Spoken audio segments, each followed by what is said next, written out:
बड़े नाम की महिमा। व्यपदेशेन महताम सिद्धि संजायते परा। बड़े नाम के प्रताप से ही संसार के काम सिद्ध हो जाते हैं। एक वन में चतुर्दंत नाम का महाकाय हाथी रहता था। वह अपने हाथी दल का मुखिया था। बरसों तक सूखा पड़ने के कारण वहां के सब झील तलैया ताल सूख गए और वृक्ष मुरझा गए। सब हाथियों ने मिलकर अपने गजराज चतुर्दंत को कहा कि हमारे बच्चे भूख प्यास से मर गए, जो शेष हैं मरने वाले हैं, इसलिए जल्द ही किसी बड़े तालाब की खोज की जाए। बहुत देर सोचने के बाद चतुर्दंत ने कहा, मुझे एक तालाब याद आया है। वह पाताल गंगा के जल से सदा भरा रहता है। चलो वहीं चलें। 5 रात की लंबी यात्रा के बाद सब हाथी वहां पहुंचे। तालाब में पानी था। दिन भर पानी में खेलने के बाद हाथियों का दल शाम को बाहर निकला। तालाब के चारों ओर खरगोशों के अनगिनत बिल थे। उन बिलों से जमीन पोली हो गई थी। हाथियों के पैरों से वे सब बिल टूट फूट गए। बहुत से खरगोश भी हाथियों के पैरों से कुचल गए। किसी की गर्दन टूट गई, किसी का पैर टूट गया, बहुत से मर भी गए। हाथियों के वापस चले जाने के बाद उन बिलों में रहने वाले छत विच्छत लहूलुहान खरगोशों ने मिलजुल कर एक बैठक की। उसमें स्वर्गवासी खरगोशों की स्मृति में दुख प्रकट किया गया तथा भविष्य के संकट का उपाय सोचा गया। उन्होंने सोचा, आसपास अन्यत्र कहीं जल न होने के कारण ये हाथी अब हर रोज इसी तालाब में आया करेंगे और उनके बिलों को अपने पैरों से रौंदा करेंगे। इस प्रकार 2-4 दिनों में ही सब खरगोशों का वंश नाश हो जाएगा। हाथी का स्पर्श ही इतना भयंकर है जितना सांप का सूंघना, राजा का हंसना और मानिनी का मान।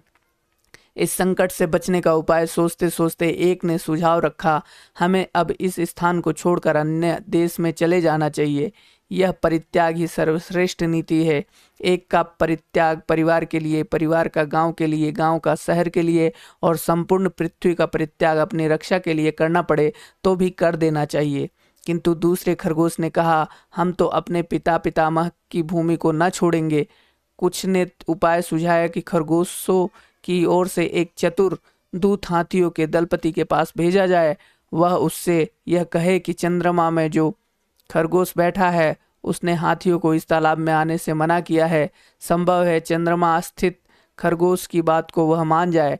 बहुत विचार के बाद लंबकर्ण नाम के खरगोश को दूत बनाकर हाथियों के पास भेजा गया।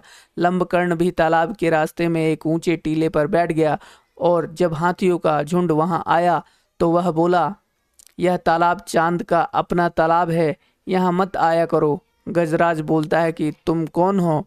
लंबकर्ण कहता है, मैं चांद में रहने वाला खरगोश हूँ। भगवान चंद्र ने मुझे तुम्हारे पास यह कहने के लिए भेजा है कि इस तालाब में तुम मत आया करो।